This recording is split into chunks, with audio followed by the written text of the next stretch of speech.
Talk to me. Isn't that what they do? I don't know. I don't know how that works. But talk to me, guys. We're here to talk about Talk to Me. Can you talk to me? No, you can't because it's a video and it's not live and all that shit. I saw this movie last weekend. Should have posted it right then and there. You're wondering why the trepidation to post, Brandon? I will tell you. Laziness maybe? No, not quite. And I'll just come out and say it wasn't for the reasons I normally wait, which is trying to let it sit, let it simmer. Because this movie was fucking fantastic.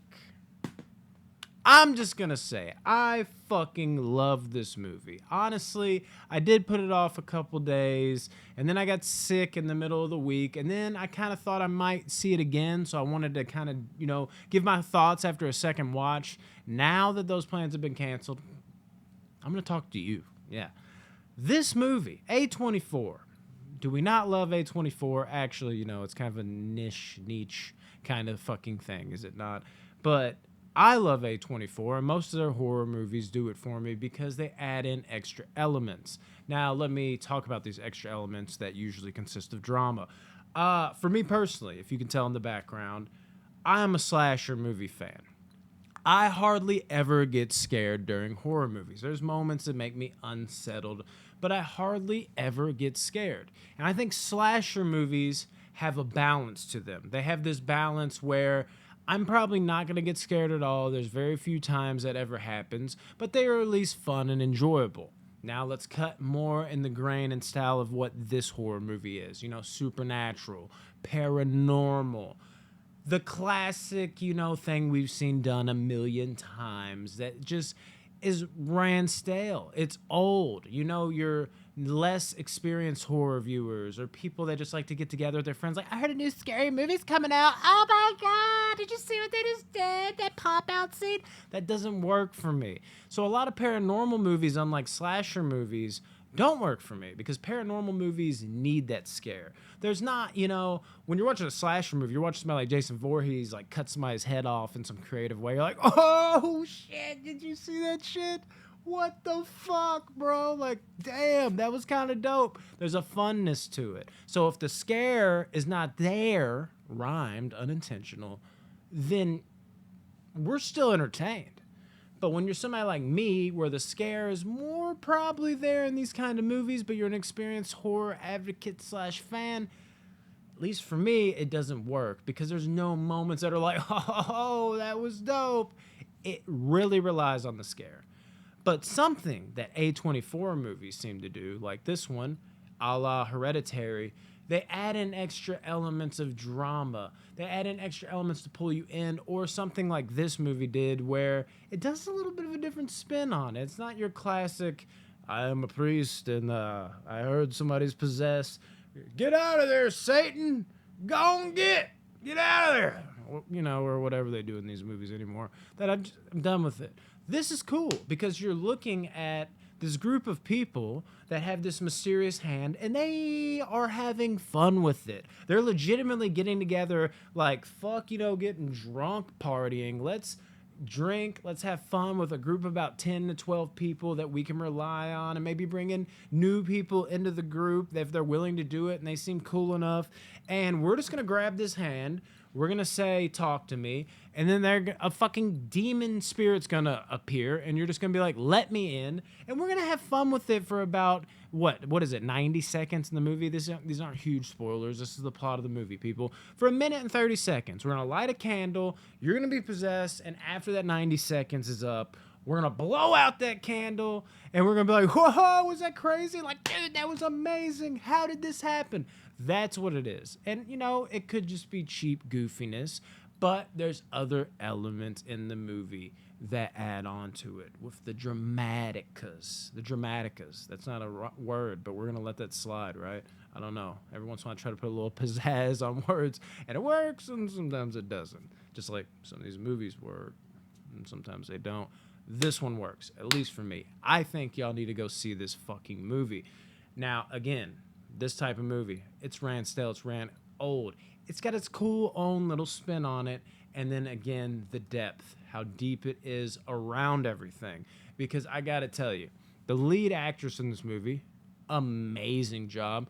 No coincidence, by the way. This is like an Australian flick, which I somehow didn't pick up on from the trailer. You think the accents would be a dead giveaway, but I'm in the theater with Josh from Box Office Banner, and he's like, listen to the voice, he's like, "Is this an Australian flick?" I was like, "I don't think so." Okay, it definitely is. It was like one of those moments. Don't know how to, I didn't pick up on that, but it actually made me more excited because it seems like other countries know how to do scary, keyword scary, movies better. We might have just as entertaining scary movies, which that's even debatable. But if you want to be scared, it seems like you got to go to other countries to at least find more consistent, unsettling material. Or maybe it's just we don't get the boatload of movies from other countries and we get the cream of the crop, whereas like we get everything in America and we're just burnt out on them. But either way, yeah, Australians know how to do it because they did it damn good here. The lead actress in this movie, let's go into her like I was about to, but we're actually going to go into her. Her character, don't remember her name. Don't remember names. Been a week since I saw the movie. Sorry, people, but you know the lead character, and you can even tell it from the damn trailer. Great. Everybody in this movie, great. But her storyline, the depth of her storyline, is just, it's a beautiful tragedy. By the time the movie's up, that is the best way to describe it. Like, it's just this feeling of like you can relate to this actress so much, I think. And I think everybody can. There's just elements of everybody in that. Like, no one has not experienced that feeling of just, I mean, damn near nobody, of just wanting to fit in, wanting to make things work, and no matter how much you try, it seems like it just flips on its head and goes for the worst. Can everybody not relate to that in some way? Now, I'm not giving heavy spoilers here. I'm not doing anything. I'm just giving you the selling the vibe, the flavor. I want to give spoilers, but I'm going to keep it spoiler free. But that is the main gripe that this character seems to have to face. Now, she's not perfect. None of us are perfect. There's moments where you're kind of like, okay, like, would I do that?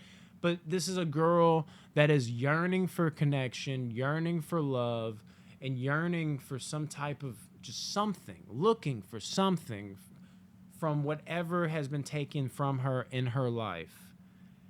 And no matter what she does, it just seems to not work, and it goes the complete opposite direction no matter how hard she tries. And even the backbone that she could fall back on in the movie seems to have the rug pulled out from underneath her at points, if not completely.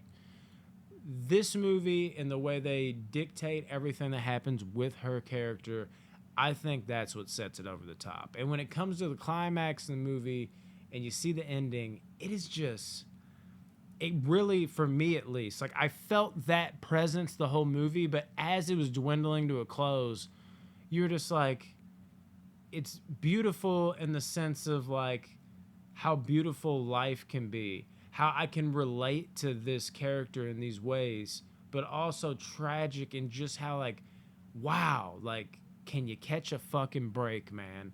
And almost makes you look at your life where you're like, man, I thought I couldn't catch a break. Fuck.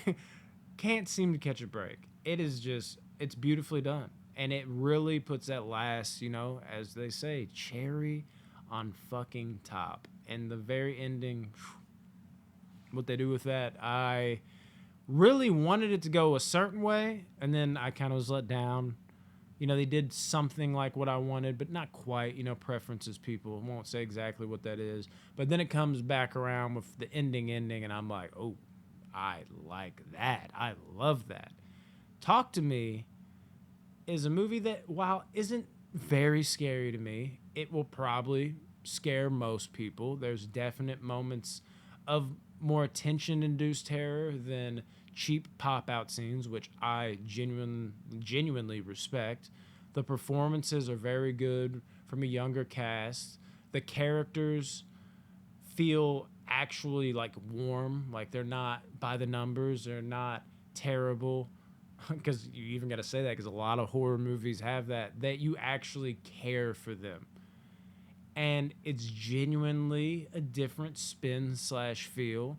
You have moments that come out of nowhere, like a pop out scene that's like, oh damn, and might even get a little gory. And it has everything that you at least should, I feel like, want in a horror movie, especially a horror movie that tries to paint this picture. Go see Talk to Me, guys. I loved it. It is sitting high on my list for this year's movies, and I still don't think enough people know about A24. Their ability to just showcase simplicity in the most fantastic ways is just not sung in praises enough. Talk to Me is a 9.2 out of 10 to me. Fucking nailed it. Go check it out if you're a horror fan. It's the newest craze. Ugh. And even if it ain't, it should be. Very good shit, guys. Love the movie. If somehow you see this, like send my review out or something. Not gonna happen. I know, people. I know. Love you guys. Definitely go see this movie, though. I'm serious. Go check it out if this is your thing. Immediately. Talk to Me.